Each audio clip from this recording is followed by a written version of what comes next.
Hi everyone. सो बच्चे, आज हम स्टार्ट करने वाले हैं next chapter of business studies, that is business environment. Okay, तो सबसे पहले बिजनेस एनवायरनमेंट होता क्या है बच्चे? अगर हम सिंपल टर्म्स में बात करें ना, so business environment refers to the surroundings in which business exist. वो हमारी चारों तरफ सराउंडिंग्स जहां पे बिजनेस है, ठीक है, वो क्या है? Business environment. सिंपल टर्म्स में तो यही है। अब जरा पर्टिकुलर 1 मार्क के अकॉर्डिंग डेफिनेशन देख लें। So business environment refers to forces, factors, individual, कोई भी पर्सन वगैरह, ठीक है, institution which are outside the control of business enterprise. जो बिजनेस जिसको कंट्रोल नहीं कर सकता, वो हमारे बस की बात नहीं है, ठीक है, हमारी पहुंच से बाहर है, हमारा उस पर कोई कंट्रोल नहीं है। कोई भी ऐसे forces, factors, individuals which are outside the control of business enterprise but may affect its performance. लेकिन उनकी वजह से बिजनेस पे इफेक्ट जरूर होगा, बिजनेस की परफॉर्मेंस पे जरूर इफेक्ट होएगा, ठीक है, हमारे कंट्रोल में नहीं है लेकिन हमारी परफॉर्मेंस पे इफेक्ट करते हैं। That is known to be as what? Business environment, ठीक है। Now next is what are some features, some characteristics, some nature of the business environment. So very first is external forces. Business environment include, क्या include करता है? All forces, institution वगैरह वगैरह। अभी जो definition में हमने पढ़ के आए हैं वही सारे लिख देना। Business environment include all forces, institution, individual, ठीक है, दैट्स व्हाई हम इसे कह सकते हैं it includes what? All external forces, ठीक है। Next, specific and general forces. अब फोर्सेस भी बच्चे दो टाइप के हैं, one is specific, another one is general. Specific forces जो स्पेसिफिकली अफेक्ट करते हैं, जो डायरेक्टली अफेक्ट करते हैं, इमीडिएटली अफेक्ट कर रहे हैं डे टू डे वर्किंग पे, उसको हम क्या कहेंगे? Specific forces. जनरल जो इनडायरेक्टली अफेक्ट करते हैं डे टू डे वर्किंग पे, ठीक है, समझ आ गया? स्पेसिफिक जो directly immediately day to day working को अफेक्ट करते हैं, that are known to be as what? Specific forces. Next is general जो इनडायरेक्टली अफेक्ट करते हैं, ठीक है। अब इन स्पेसिफिक और जनरल फोर्सेस में आता क्या है? वन इज स्पेसिफिक की अगर हम बात करें, customer, supplier. Specific forces include customer, supplier, employ, investor, competitor. ये 5 चीजें इंक्लूड करता है specific forces. Customer, supplier, investor, employ, competitor, जो कि डायरेक्टली इफेक्ट डालते हैं, ठीक है। अब बात करते हैं जनरल फोर्सेस में कौन से आएंगे? जनरल फोर्सेस में आ जाएंगे टेक्नोलॉजिकल फोर्सेस, ठीक है, इकोनॉमिकल, सोशल, पॉलिटिकल, ये सारे हमारे किस में आ जाते हैं? जनरल फोर्सेस में, ठीक है, क्लियर है? Now next feature is inter relation. इसमें हम यही एक्सप्लेन करेंगे दैट ऑल द फोर्सेस, जो हमने फोर्सेस अभी ऊपर पढ़े, factors of business environment are interrelated, आपस में एक दूसरे से रिलेटेड है, are interrelated to each other, example ले लो बच्चे। Nowadays persons are becoming more health conscious, अपनी हेल्थ को लेके ज्यादा कॉन्शियस हो गए आजकल के लोग, तो the demand of organic products, sugar free products are increasing, right. तो इससे क्या हो बच्चे? हेल्थ कॉन्शियस बने, ठीक है, तो कहीं ना कहीं डिमांड बढ़ गई। वो सारे फोर्सेस क्या है? आपस में एक दूसरे से इंटरलिंक है, इंटर रिलेटेड है, okay. Next is uncertainty. Uncertainty का मतलब है अनप्रेडिक्टेबल, जिसको हम प्रेडिक्ट नहीं कर सकते। Business environment is what? Uncertain. हमें नहीं पता कि कब क्या हो जाएगा, आने वाले टाइम पे क्या होने वाला है, हमें नहीं पता, ठीक है, क्या क्या चेंजेस आएंगे। अभी जो हम प्रोडक्ट लेके आए हैं मे बी आगे जाके उसकी डिमांड ही ना हो, ठीक है, तो ये तो अनसर्टेन है. It is difficult to manager to predict the future accurately, future events accurately. हमें नहीं पता कि वो एग्जैक्टली क्या होने वाला है, वो प्रेडिक्ट नहीं कर सकते. वो बिजनेस एनवायरनमेंट को स्कैन कर सकते हैं बट उसे प्रेडिक्ट नहीं कर सकते क्या क्या फ्यूचर एनवायरनमेंट में चेंजेस आने वाले हैं. So we can say that uncertain है बिजनेस एनवायरनमेंट. ठीक है, अनसर्टेन मतलब अनप्रेडिक्टेबल, जिसको हम नहीं प्रेडिक्ट कर सकते क्या होने वाला है. Next is dynamic. Dynamic means which keeps on changing, जो फ्लेक्सिबल है, चेंज होता रहता है. Business environment is not rigid, is not static, it's dynamic, it's flexible, it's keep on changing. ठीक है, तो बिजनेस एनवायरनमेंट रिजिड नहीं है, स्टैटिक नहीं है. ये नहीं कि एक बार बन गया तो बन ही गया, वो चेंज नहीं होगा. भाई चेंज तो करना ही पड़ेगा. मार्केट की सिचुएशन, टेक्नोलॉजिकल चेंजेस आते हैं, कभी कस्टमर के टेस्ट एंड प्रेफरेंसेस में चेंज आता है, सो चेंजेस आते हैं. तो हमें भी तो अपने एनवायरनमेंट को चेंज करना पड़ेगा ना, अपने प्रोडक्ट्स को उनके अकॉर्डिंग डालना पड़ेगा, हमें भी चेंज करना पड़ेगा. Right, so business environment is dynamic. अब कंफ्यूजन रहती है अनसर्टेनिटी और डायनामिक में. जब क्वेश्चन में बच्चे आ जाए कि हम प्रेडिक्ट ही नहीं कर पा रहे फ्यूचर में क्या होगा, ऐसी कोई लाइन लिखी हुई आ रही है, ठीक है, then in that case uncertainty आएगा.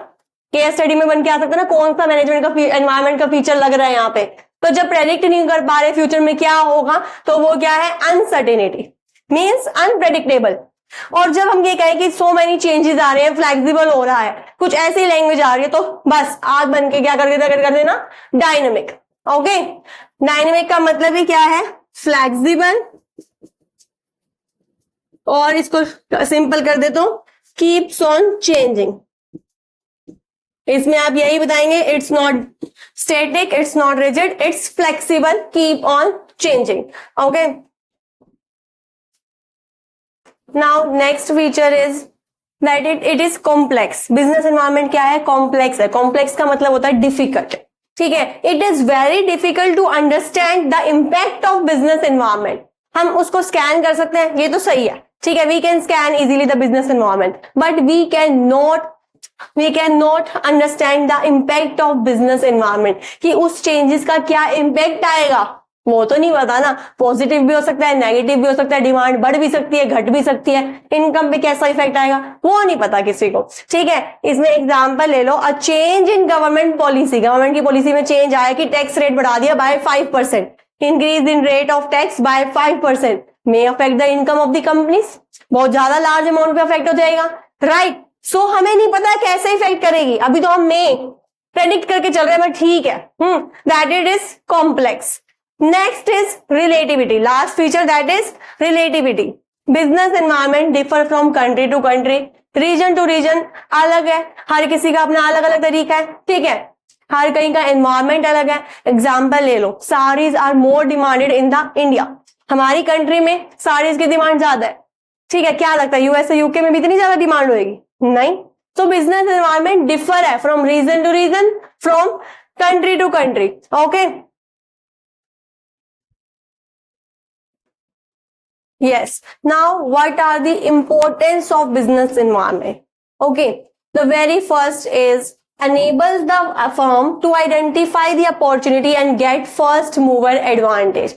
first mover advantage का मतलब क्या है कि भाई तुमसे किसी और ने नहीं किया, सबसे पहले तुमने कर लिया, तो तुम्हें फर्स्ट मूवर एडवांटेज मिल गया. वो चीज किसी और ने नहीं देखी, तुम्हें दिख गई और तुमने उसको लॉन्च कर डाली. ठीक है, तो तुम्हें एडवांटेज मिल गया ना. So business environment helps the businessman to identify, to scan the opportunity. ठीक है, so that businessman can get maximum benefit out of it, can get maximum share in the market. Okay, इसमें हम example ले सकते हैं, बहुत अच्छा example है. Maruti was the first company to identify the needs of small cars. Maruti ने सबसे पहले देख ली, अपॉर्चुनिटी ग्रैब कर ली उसने, कि भाई देखा कि मिडिल क्लास के लिए ना नीड है बहुत स्मॉल कार्स के लिए, तो उसने इजीली उसको बना के लॉन्च कर दिया. लो जी भाई, फायदा हो गया उनका, और किसी को नहीं पता चला, जितने भी कॉम्पिटिटर थे. ठीक है, ये अपॉर्चुनिटी उसने ग्रैब कर ली. This is what enables the firm to identify the opportunity, और उसे क्या मिल गया, फर्स्ट मूवर एडवांटेज मिल गया. Okay, next second is help the firm to identify threats.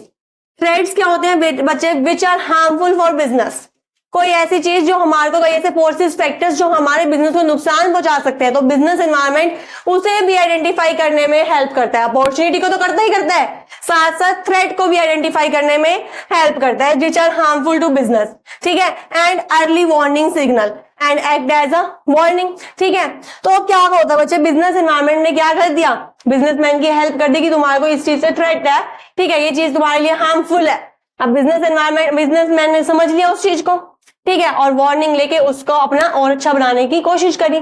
Example ले लो बच्चे इसमें और क्लियर करने के लिए, a manager get an information that it's competitor is launching some product which is highly technologized, ठीक है, जो मतलब टेक्नोलॉजी अच्छी है, इसकी इम्प्रूव्ड टेक्नोलॉजी है, ओके। तो ऐसा कुछ प्रोडक्ट वो बना रहा है, ऐसा मैनेजर को सुनने में आया।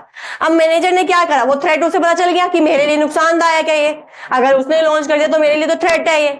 उसने उसको वार्निंग लेके एक्ट एज अ वार्निंग उसके लिए काम हुआ, और उस मैनेजर ने अपने प्रोडक्ट में और अच्छी क्वालिटी डाल दी और अच्छा प्रोडक्ट बना दिया उसने, ठीक है। This is what business environment help the firm to identify the threats and act as a warning signal, okay. Now next is third, that is coping up with changes. As we all know बच्चे that business environment is flexible, अभी हमने features को discuss किया था, right? It's keep on changing, rapidly changes आते रहते हैं। So business environment की importance भी यही है कि हमारे को help करता है coping up with the rapid changes. It is helpful in coping up with the rapid changes. So frequently changes आते हैं, उनसे cope up करना, कैसे हमें deal करना है, तो वो उसके लिए business environment helpful होता है, ठीक है। Then next is helpful in planning and policy making. इसमें हम बात करेंगे बच्चे SWOT analysis। एक टर्म होती है SWOT analysis, ठीक है, एक टेक्निक है। S stands for strength. S का मतलब क्या है, स्ट्रेंथ, कि क्या क्या हमारी अच्छी चीजें हैं, किस किस में हमारी स्ट्रेंथ है, ठीक है।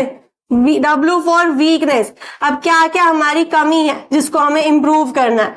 O for opportunities, क्या क्या अपॉर्चुनिटीज है हमारे पास। एंड T for threat, ठीक है। तो बच्चे अभी हमने बाकी फीचर्स में ये सब डिस्कस करके आए हैं कि बिजनेस एनवायरनमेंट हमारे को हेल्प करता है हमारी स्ट्रेंथ जानने में, हमारी वीकनेस जानने में, प्लस हमें अपॉर्चुनिटी भी देता है। फर्स्ट मूवर एडवांटेज अभी हमने फीचर पढ़ा था, राइट, तो वो अपॉर्चुनिटी भी मिल गई हमारे को, और हमारे को हम आइडेंटिफाई करने में हेल्प करता है थ्रेट क्या है हमारे लिए, क्या क्या हार्मफुल है। तो जब ये चारों चीजें होगी, स्ट्रेंथ पता चल गई, वीकनेस पता चल गई हमारे को, अपॉर्चुनिटी पता चल गई, थ्रेट पता चल गई, तो क्या करेगा, business environment is helpful in making plans, policy, strategies बनाने में भी हमारे को हेल्प करता है। एग्जांपल ले लो, हमने बिजनेस एनवायरनमेंट को स्कैन करा मैनेजर ने, तो उसे पता चलता है कि आज की डेट में टूरिज्म का ज्यादा डिमांड, टूरिज्म की ज्यादा वो चल रही है, ट्रेंड में चल रहे हैं, ठीक है। सो क्या करा हमने, उसी से रिलेटेड प्लानिंग वगैरह बना दी, वहीं से स्ट्रेटेजीज बना दी, ठीक है। This is what helpful in planning and policy making. Next last importance is business environment help करता है in making improvement of the performance of the companies by scanning the business environment, ठीक है। Company can easily improve their performances, अब उन्हें पता चल गया कि मार्केट में क्या चल रहा है और उनको कहाँ कहाँ इंप्रूवमेंट, कहाँ कहाँ चेंजेस की नीड है। स्कैन करके पता चला ना कि मार्केट में क्या चल रहा है, राइट। तो कहीं ना कहीं बिजनेस एनवायरनमेंट हेल्प करता है in making improvement in the performance of companies, okay. That's it for today, मिलते हैं नेक्स्ट क्लास में और ये चैप्टर ओवर करेंगे। तब तक के लिए thanks for watching, bye bye.